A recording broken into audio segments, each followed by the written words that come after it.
Attention, le début de la vidéo est un tout petit peu long, mais elle explique la petite fiction de la série rapidement. Bonne vidéo. Alors attends que je comprenne bien.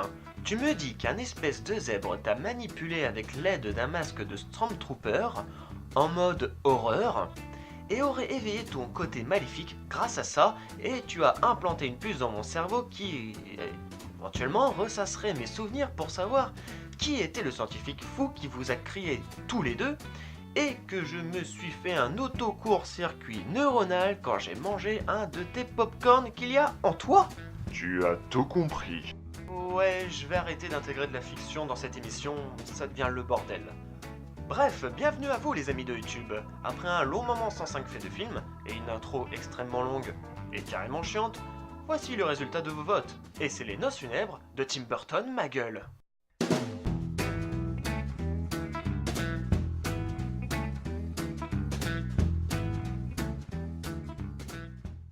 Ah là là, un film d'animation toujours aussi bien, qui n'a pas vieilli.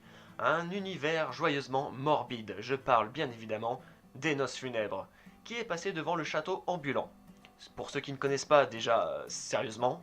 Et ensuite, voyons un résumé. On sait jamais. Au 19e siècle, dans un petit village, Victor Van Dort, oui, hein, je parle toujours très bien, fils de nouveaux riches, et Victoria Everglot, fille de petite noblesse dont les parents sont ruinés, sont promis l'un à l'autre. Par mégarde et dans des conditions assez glauques, Victor se retrouve marié au cadavre d'Emily, une mystérieuse mariée qui l'entraîne de force dans le monde des morts. Même si la vie dans ce monde paraît bien plus joyeuse que dans celui des vivants, Victor ne peut oublier Victoria et va tout faire pour la retrouver. Ah ouais que c'est trop bien comme film. Et comme d'habitude, allez voir ce film. Il est juste excellent. Et oh, attendez, regardez ma vidéo d'abord. Maintenant, voyons 5 faits sur ce film. Numéro 1. De belles références. Tim Burton a dessiné lui-même toutes les scènes, tous les personnages, puis les directeurs artistiques, les plasticiens et les décorateurs ont pris le relais.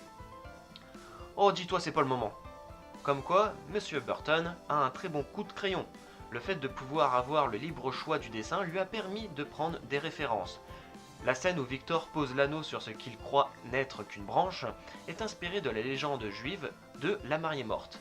Issue d'un recueil du XIVe siècle à peu près, voire presque XVIe siècle, cette scène se retrouve dans la nouvelle fantastique La Vénus d'Île de Mérimée, dans laquelle un personnage, Monsieur Alphonse, éveille une statue en mettant un anneau à son doigt. Numéro 2. Les marionnettistes. Les célèbres créateurs de marionnettes Ian McKinnon et Peter Saunders ont fabriqué les personnages des Noces funèbres à partir d'armatures métalliques, permettant de garantir leur stabilité.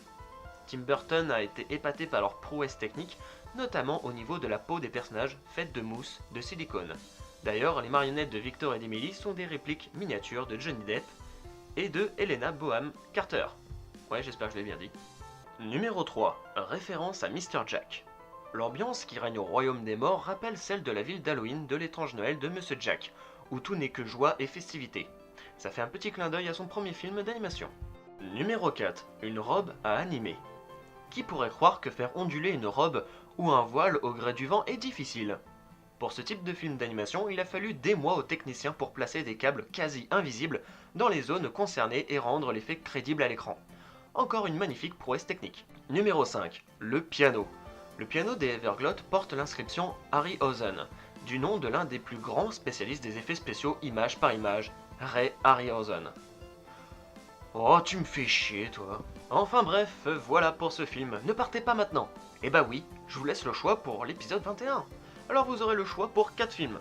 Le château ambulant, oui toujours, Chappie, Les animaux fantastiques et The Tourist. Oui, pas très connu le dernier. Lâchez un commentaire pour votre film, si éventuellement vous voulez qu'il apparaisse pour l'épisode 21. Lâchez un like si ça vous a plu ou abonnez-vous si vous êtes complètement fou. Moi je vous laisse, j'ai une certaine cérémonie avec Kewpie. Alors non mais franchement, ton explication est pourrie. Non mais il faut vraiment que...